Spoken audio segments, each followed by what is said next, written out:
Welcome back, and it's time for press review. And joining me today is Honorable TJ Kajwang, Member of Parliament for Ruaraka, on my immediate right. Then we have Honorable Beatrice Elachi, who's the Speaker of the Nairobi County Assembly. And last but not least, Honorable Tom Odege, or MP for Nyatike, who are going to be with us as we discuss what has been covered in the dailies. And we are starting off with the Standard, and it is leading with wave of shame in lost millions. Now, this is a story on the Graph Probe, and they're focusing on a confidential document deposited in court by investigators that revealed how National Land Commission officials and their relatives shared millions of compensation cash for land acquired by state. I'll start with the Honorable TJ Kajwang. What do you think about this story that's being headlined by the Standard? Well, this is part of the chronicle of a big web of corruption that is killing this country.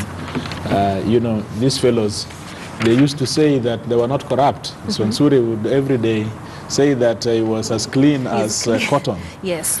And now you see, even the picture you see on the on the paper, looks like he's a very worried man. But you see, this is a problem with our agencies.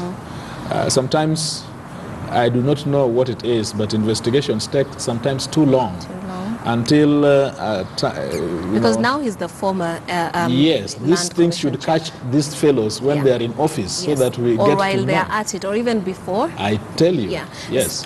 So I think it's been extensively covered. They're giving us graphics that indicate how some of the monies were distributed. They tell us 7 million went to an amount Joash Oindo is said to have received through Sunshine Guest House, owned by his wife Jane and son Kevin. And then we have another 7 million going to Bernard Cherutich, allegedly through his company Logis Logistic Limited. Then 1.7 to Lillian Keverenge, said to have received this amount through her husband George Onyango Olo. Then we have 1.3 million cash Keverenge received through John Mwangi for purchase of property in Uhuru Estate. Honorable Beatrice Elachi, what do you think about this story today? Well, you know, for the last 3 years, I mean, the peoples have been always on issues of corruption.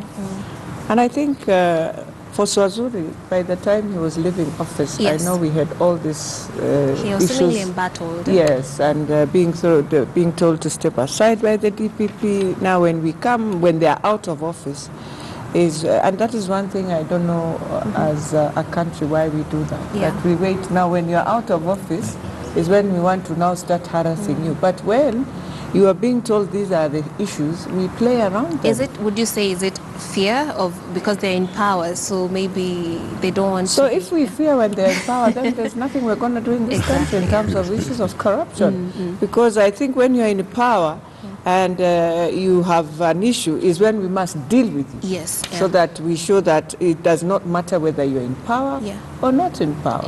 And also it gives other Kenyans to feel, indeed, we are all equal, and our constitution says that. So you can't be dealing with those who are out of power very ruthlessly. I see even the judges sometimes giving very harsh judgment to those who are outside.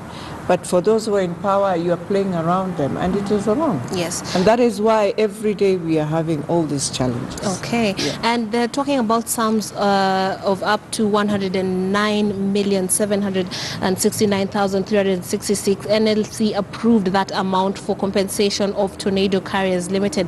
Huge amounts of money. And these figures are always thrown about, and we hear about these stories day and night. What do you think about them? And do you think actually we understand how this affects us as a nation? I'll start with you. Thank you. First, let's accept this is a reflection of the country we are living in. Yes. And this one is a clear pointer that even the agencies we have trusted to help us fight corruption, when people are still in the office, they are milking them. So when they leave the office and they think the milk is now going to dry, is that when they rush for them to take them to court. But it's a reflection of the society. Really. So is it too little, too late? Even as we cover this and we tell people about these figures and the arrests and all that's happening,